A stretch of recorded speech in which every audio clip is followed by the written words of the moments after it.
काल एक पत्रकार बांधवांनी एक व्हिडिओ शेअर केला होता, ज्यामध्ये एका पेशंटला अटेंड करण्यात येत नव्हता आणि त्याच्या बाजूला स्वच्छतेचा अभाव होता.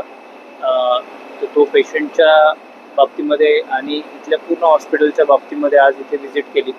हॉस्पिटलच्या प्रिमायसेसमध्ये वेगवेगळ्या ठिकाणी स्ट्रक्चर्स चालू आहेत आणि साधारणतः 2 ते 3 महिन्यामध्ये 900 बेडचं एक सुसज्ज हॉस्पिटल तिकडे तयार होते. तिकडे शिफ्टिंग होईपर्यंत इथे सर्व स्वच्छता, पेशंट केअर याच्यामध्ये कुठेही तक्रार यायला नको, कॉम्प्रोमाइज व्हायला नको, या पद्धतीच्या सूचना इथे दिल्या. पूर्ण हॉस्पिटलच्या परिसराची पेशंटचे जे वॉर्ड आहेत, IPD वॉर्ड आहे, OT आहे, लहान मुलांचा वॉर्ड असेल, मॅटर्निटी, त्याच पद्धतीनं ICU, सर्जिकल ICU याची तपासणी, पाहणी केली.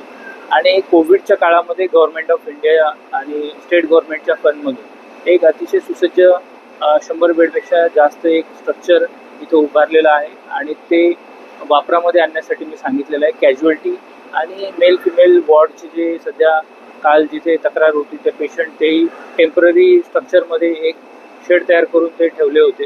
तर ते शिफ्ट करून इथे नवीन जी आपली वापरात नसलेली वास्तू आहे ती वापरण्यासाठी मी सांगितलेलं आहे. तिथे बेड्स, ट्रॉलीज, पेशंट साईडला टेबल्स असतील, ICU, सेंट्रल ऑक्सिजन आहे, सेंट्रल AC देखील तिथे अतिशय चांगल्या क्वालिटीचा वगैरे बसवलेला आहे आणि तिथे सर्व ते वापरात घेण्यासाठी सांगितलेलं आहे.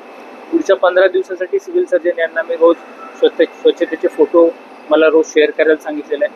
आज ज्या सूचना दिल्या त्याच्या अनुषंगाने कारवाई आणि जे पेशंट शिफ्ट करणं गरजेचं आहे नवीन ठिकाणी, तर ते 7 दिवसानंतर मी परत येऊन व्हिजिट करणार आहे.